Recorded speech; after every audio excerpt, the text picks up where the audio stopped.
नमस्कार मंडळी, आज आपण बनवणार आहोत ओल्या नारळाच्या करंज्या आणि या करंज्यांना आपण नेवऱ्या देखील म्हणतो, तसेच कानिवले देखील म्हणतो. तर यांना कानिवले असा शब्द का आहे हे मी तुम्हाला रेसिपीमध्ये सांगणार आहे.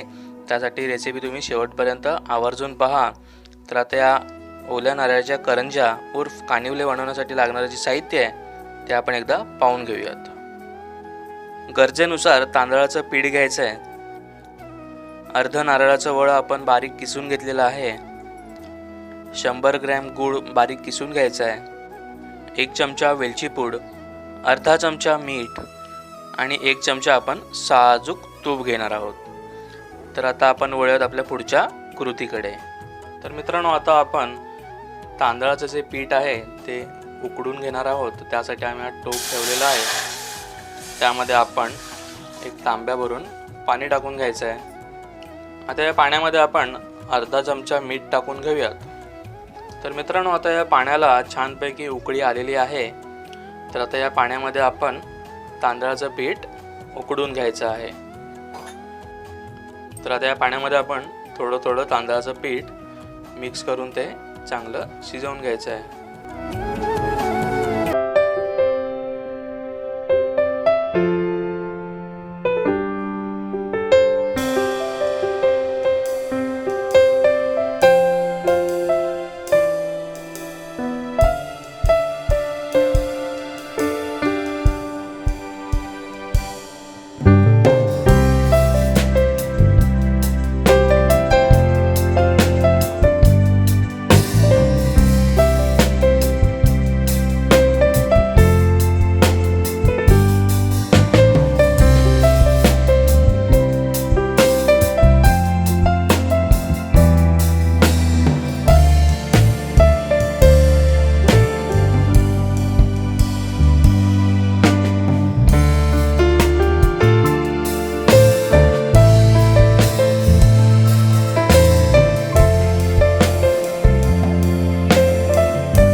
आपण गूळ मिक्स करून घ्यायचा आहे.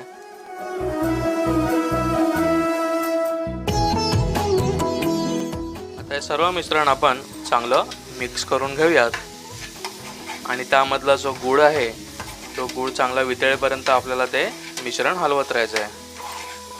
तर मित्रांनो, अशा प्रकारे आपलं हे सारण तयार झालेलं आहे आणि आता आपण वळणार आहोत नेवऱ्या बनवण्याच्या कृतीकडे. तर मित्रांनो, आता आपण हे जे सारण घेतलेलं आहे ते छान असं गरम गरमच सारण आहे. त्यामध्ये आपण वेलची पूड टाकून घेऊयात. वेलची पूड उशिरा टाकल्यामुळे काय होतं तर त्याच्यामधला जो वेलचीचा जो स्वाद असतो तो ॲज इट इज त्या सारणामध्ये तसाच राहतो. आणि सोबतच मित्रांनो, आपण जो तांदळाच्या पिठाचा गोळा ठेवला होता तो सुद्धा छान असा आता मऊसूत झाला असेल. मस्त झालेला आहे. तर आता आपण नेवऱ्या बनवण्यासाठी सुरुवात करूयात. तर आता आपल्याला मित्रांनो कानिवले बनवायला सुरुवात करायची आहे. त्यासाठी आपण हा एक गोळा जो आहे तो काढून घेतलेला आहे. तर त्या गोळ्याची आपल्याला छानपैकी पात तयार करून घ्यायची आहे. तर आपण पाहू शकता ही पात कशी तयार करायची ते. जर तुम्हाला हवं असल्यास तुम्ही ही पात जी आहे ती लाटून देखील घेऊ शकता. परंतु हातावरती जी आपण पात बनवतो ती पातसुद्धा सुंदर होते आणि छान अशी ती खोलगट होते, जेणेकरून त्यामध्ये आपण जे सारण भरणार आहोत ते व्यवस्थित स्टफ करता येतं.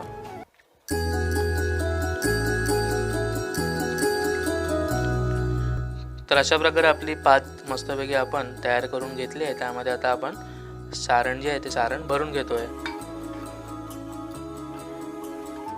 तर आपल्याला अशा प्रकारे भरपूर असं सारण या नेवरीमध्ये भरून घ्यायचं आहे, जेणेकरून एक जरी आपण नेवरी खाल्ली तरी आपलं मन तृप्त व्हायला पाहिजे. तर आता हे नेवरीचं जे तोंड आहे ते आपण आता हळूहळू बंद करून घ्यायचं आहे.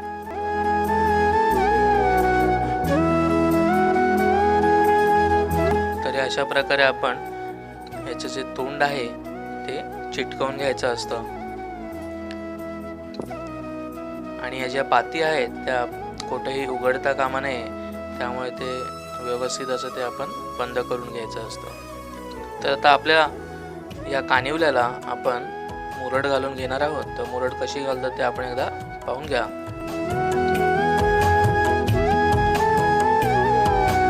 तर मित्रांनो, आता मी कानिवल्या शब्द यासाठी वापरला, ह्या ज्या नेवऱ्या असतात त्यांना कानिवले देखील म्हणतात आणि कानिवले त्याला यासाठी म्हणतात, त्याचे जे कान असतात ते कान पोचून त्याला मुरड घालायची असते, त्यासाठी त्याला आपण कानिवले हा शब्द वापरतो.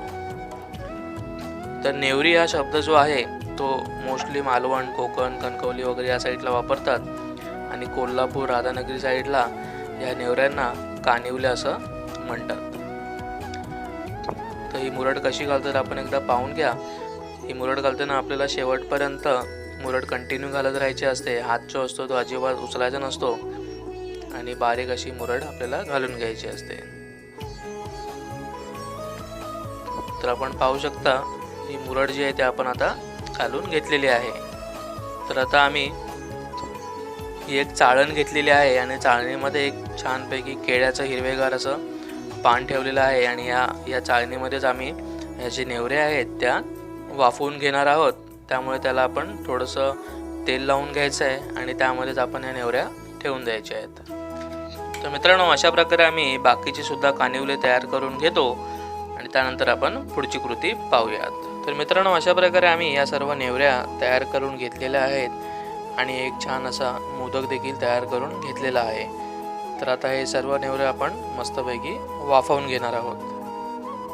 तर आता या नेवऱ्या आपण वाफवून घेण्यासाठी हे एक भांडं ठेवलेलं आहे. त्यामध्ये आपण पाणीसुद्धा तापत ठेवलेलं आहे. तर त्यामध्ये एक लिंबाची फोड आपल्याला यासाठी टाकायची असते, कारण गरम पाण्यामुळे ॲल्युमिनियमची जी भांडी असतात ती काळी होण्याची शक्यता असते. तर आता यावरती आपण नेवऱ्यांनी भरलेली जी चाळण आहे ती आपण ठेवून द्यायची आहे आणि आता या चाळणीवरती आपल्याला अशा प्रकारे एक ताट ठेवून द्यायचं आहे, जेणेकरून त्या चाळणीमधून थोडीही हवा बाहेर निघू नये यासाठी. आणि जर मित्रांनो चाळणीमधून जर तुम्हाला वाटत असेल की थोडीशी वाफ निघत असेल तर या ताटावरती तुम्ही एक तांब्या भरून पाणी देखील ठेवू शकता किंवा एखादी दुसरी जड वस्तू ठेवू शकता. तर आता या ज्या नेवऱ्या आहेत त्या आपण एक 15 मिनिटासाठी मीडियम गॅसवरती चांगल्या वाफवून घ्यायच्या आहेत आणि त्यानंतर आपण एकदा यांना उघडून पाहायचं आहे. तर आता मित्रांनो, आपण 20 मिनिटानंतर या नेवऱ्यांवरचं झाकण जे आहे ते काढून घेऊयात.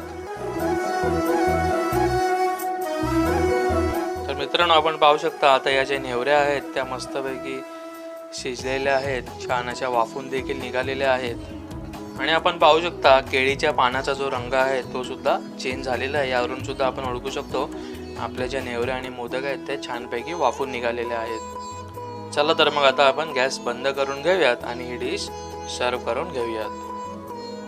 तर मित्रांनो, आता या ज्या नेवऱ्या आहेत त्या आपण डिश सर्व करण्यासाठी रेडी ठेवलेल्या आहे. आपण पाहू शकता एक डिश खालती त्याच्यावरती आपण एक छान असं मोठं केळीचं पान ठेवलेलं आहे. त्या केळीच्या पानामध्येच आपल्याला ह्या ज्या नेवऱ्या आहेत त्या सर्व करायच्या आहेत. तर या नेवऱ्या तर आपल्या आता गरम गरम आहेत, तर त्या काढताना आपल्याला सर्वप्रथम त्याच्यावरती थोडंसं पाणी शिंपडून घ्यायचं असतं आणि त्यानंतर या नेवऱ्या आपल्याला हळूहळू करून काढायच्या असतात. तर मित्रांनो, फायनली आपल्या ह्या 11 नेवऱ्या आणि एक छान असा गोंडसचा मोदक आपण तयार करून घेतलेला आहे आणि या केळीच्या पाण्यामध्ये आपण त्याला सर्व केलेला आहे. तर मित्रांनो, अशी ही नेवऱ्यांची रेसिपी आता गणपतीमध्ये जेव्हा गौरीचं आवाहन येतं त्यावेळेला तुम्ही नक्की बनवू शकता. चला तर मग मित्रांनो, ही रेसिपी तुम्हाला कशी वाटली हे मला कमेंट करून नक्की सांगा हा मधला जो मोदक आहे तो मोदक मी स्वतः बनवला आहे. मोदकाची रेसिपी मी ऑलरेडी आता आपल्या चॅनलवर टाकलेली आहे, ती तुम्ही बघू शकता. चला तर मग मित्रांनो, तात्पुरती तुमची रजा घेतो. पुन्हा भेटूया अशीच एखादी नवीन रेसिपी घेऊन तुमच्या आवडत्या कोल्हापुरी किचन्समध्ये. भरपूर खा, हेल्दी राहा. धन्यवाद.